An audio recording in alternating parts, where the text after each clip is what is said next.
আজি বজালী জিলাৰ যি তিৰংগা যাত্ৰা হৈছে এই তিৰংগা যাত্ৰা আমাক শুভ উদ্বোধন কৰিবৰ কাৰণে আজি আমাৰ গাৰ্জিয়ান মন্ত্ৰী হিচাপে আজি আমি শুভ উদ্বোধন কৰিছোঁ।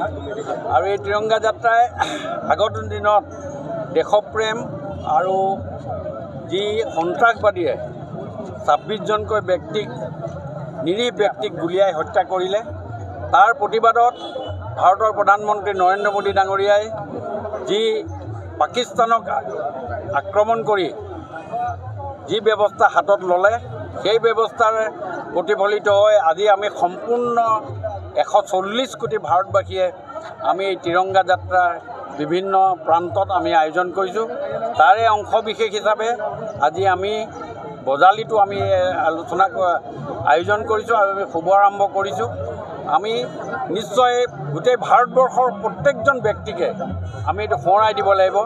আমাৰ স্বাভিমান আমাৰ মৰ্যাদা আমি বৰ্তাই ৰাখিব লাগিব, যাতে পাকিস্তানে কোনো কাৰণেই সন্ত্ৰাসবাদীক আশ্ৰয় দি তেওঁলোকে ভাৰতৰ অশান্তি কৰিব নোৱাৰে।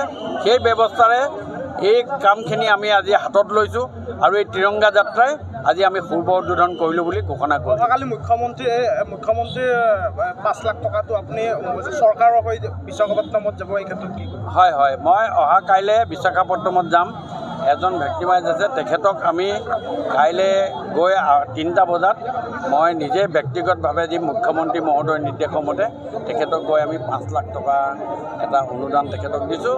আমি মানে তেখেতৰ প্ৰতি থকা শ্ৰদ্ধা আমি স্মৰণ কৰি পেলাই দিব খুজিছোঁ। মাননীয় মুখ্যমন্ত্ৰী মহোদয়ে পঠিয়াইছে আৰু মই ভাবোঁ যে এইটোৱে নিশ্চয় আগন্তুক দিনত আমাৰ যিটো ভাতৃত্ববোধ এই ভাতৃত্ববোধটো বজাই ৰাখিব। বজালীৰ পৰা এটা আজি বাৰ্তা যাব, ইমান দীঘল এটা জাতীয় পতাকা লৈ এই বাৰ্তাত কি ক'ব?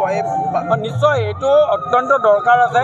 আমি চুক কোণ মাৰি প্ৰত্যেকজন ব্যক্তিকে আমি সোঁৱৰাই দিব কৈছোঁ, আমাৰ স্বাভিমান আমাৰ সন্মান ভাৰতবৰ্ষৰ 140 কোটি প্ৰত্যেকজনে এই সন্মান আমি ৰাখিব লাগিব। বিশ্বৰ দৰবাৰত আমি প্ৰতিষ্ঠা কৰিব লাগিব।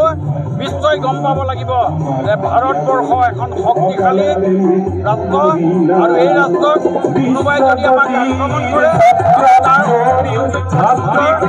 আমি দিব পাৰিম। আৰু সেইকাৰণে আমি অন্যসকলকো আমাৰ ফালৰ পৰা আমি বিশেষভাৱে তেখেতসকলক আমি সম্বোধন জনাইছোঁ, তেখেতসকলক আমি উষ্ম আদৰণি জনাইছোঁ।